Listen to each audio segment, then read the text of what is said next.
నర్సంపేటలో విగ్రహం ఏర్పాటు కోసం నిర్మించిన గద్దెను అధికారులు కూల్చివేయడంపై రాజకీయ నేతలు తీవ్ర ఆగ్రహం వ్యక్తం చేస్తున్నారు.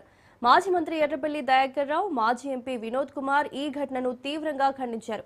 సొంత స్థలంలో ప్రజలు కోరుకున్న విగ్రహాన్ని ఏర్పాటు చేసుకుంటే ప్రభుత్వానికి వచ్చిన ఇబ్బంది ఏంటని ప్రశ్నించారు. నర్సంపేటలో ఇప్పటికే వివిధ రాజకీయ పార్టీలకు చెందిన విగ్రహాలు ఉన్నాయని, వాటిని ముట్టుకోకుండా ఈ గద్దెను మాత్రమే ఎందుకు కూల్చారని నిలదీశారు. ఎలాంటి ముందస్తు నోటీసులు ఇవ్వకుండా రాత్రి సమయంలో వచ్చి గద్దెను కూల్చడం దౌర్జన్యమని మండిపడ్డారు. పెద్ది సుదర్శన్ రెడ్డి అంత్యక్రియలు అధికారిక లాంఛనాలు నిర్వహించిన ప్రభుత్వమే ఇప్పుడు విగ్రహం కోసం ఏర్పాటు చేసిన గద్దెను కూల్చడం ఏంటని ప్రశ్నించారు.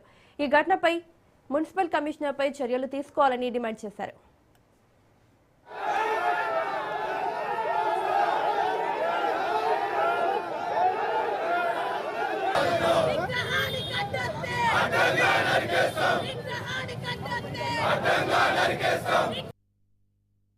చాలా బాధాకరమైన విషయం ఇది. ఒక పక్క ఆయన చనిపోయి మేము కుమిలి కుమిలి ఏడుస్తాను. ఆయన చనిపోయిన రోజు లక్షల మంది వచ్చారు. ఇంతవరకు రాష్ట్రంలో ఇంతమంది వచ్చిన సంఘటన ఎక్కడ నేను చూడలే.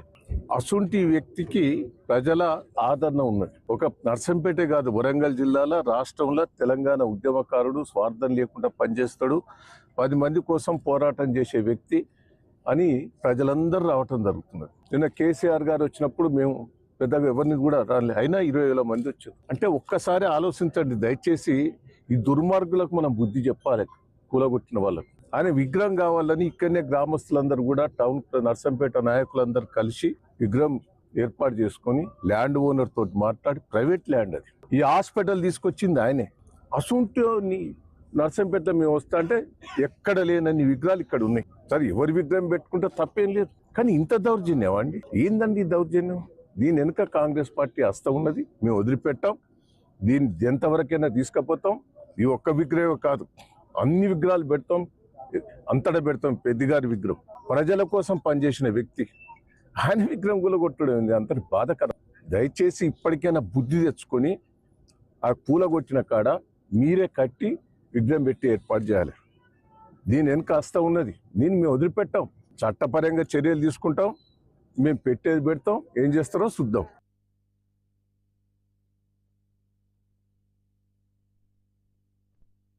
అతడు తన జాగాలో పెద్ది సుదర్శన్ రెడ్డి గారి విగ్రహాన్ని పెట్టుకుంటా అంటే వీళ్ళెవరండి ఆబ్జెక్షన్ చేసేది? ఇప్పుడు రోడ్ల పైన చాలా విగ్రహాలు ఉన్నాయి, దేనికి కూడా పర్మిషన్ లేవు నాకు తెలిసిన మంది. వాటిని ముట్టుకున్నాడా మరి ఇక్కడ మున్సిపల్ కమిషనర్? ఇదే నర్సంపేట లోపల ఇప్పుడు మేము వస్తా అంటే ఎన్ని విగ్రహాలు పడ్డాయి? నేను పేరు చెప్పదలుచుకోలేదు. అన్ని రాజకీయ పార్టీల విగ్రహాలు ఉన్నాయి, వ్యక్తుల విగ్రహాలు ఉన్నాయి. మరి వాటిని ముట్టుకున్నాడు, దీని ముట్టుకున్నాడు. మేము డెఫినెట్ గా ఇప్పుడు ఇక్కడ స్థానికులు ప్రేమతోని ఈ హాస్పిటల్, మెడికల్ కాలేజ్, నర్సంపేటకు కూడా ప్రభుత్వ మెడికల్ కాలేజ్ రావడం అంటేనే అది గొప్ప విజయం. అది ఒకటి ఇది ఏం పెట్టింది కాదు, పార్టీ పరంగా ప్రజలు కోరుకొని పెట్టుకున్నారు. తన సొంత భూమిలో, తన సొంత భూమి, ఆ సొంత భూమిలో పెట్టుకుంటారు. రోడ్డు మీదకి అంగుళం రాలేదు, తర్వాత ప్రభుత్వ భూమిలో ఎంటర్ కాలేదు. ఈయనెవరు రాత్రిపూట వచ్చి దాన్ని ధ్వంసం చేయడం? ప్రభుత్వ భూమిలో ఎంటర్ అయినా నోటీస్ ఇవ్వాలి. తర్వాత అన్నిటికంటే ముఖ్యం ఏంటంటే ఈయన ఆషామాషి వ్యక్తి కాదు. ఈ ప్రభుత్వమే అంత్యక్రియలు ప్రభుత్వ లాంఛనాలతో చేసింది పెద్ది సుదర్శన్ రెడ్డికి. ప్రభుత్వ లాంఛనాలతో నిన్నగాక మొన్న అంత్యక్రియలు చేస్తారు, ఇవాళ వచ్చి కూల పెడతారు ఆ విగ్రహాలు. ఇదేం ప్రభుత్వం అండి? ఇప్పటికీ ప్రజలు ఆ రోజు అంతిమ యాత్రలో పడ్డ ఈ మెడికల్ కాలేజ్ కు పెద్ది సుదర్శన్ రెడ్డి పేరు పెట్టాలని చెప్పి ప్రజలు నినాదాలు ఇచ్చారు. మరి ఇక్కడ ఉన్నటువంటి వ్యక్తి, ఆ వ్యక్తి తన భూమినిలో మరి విగ్రహం పెట్టుకున్నాడు, వీళ్ళెవరైనా ఆపడానికి. కాబట్టి మేము జిల్లా కలెక్టర్ కి ఇమ్మీడియట్ గా ఆ కమిషనర్ పైన యాక్షన్ తీసుకోమని చెప్తున్నాం. ప్రభుత్వము ఆ కమిషనర్ పైన యాక్షన్ తీసుకోవాలి.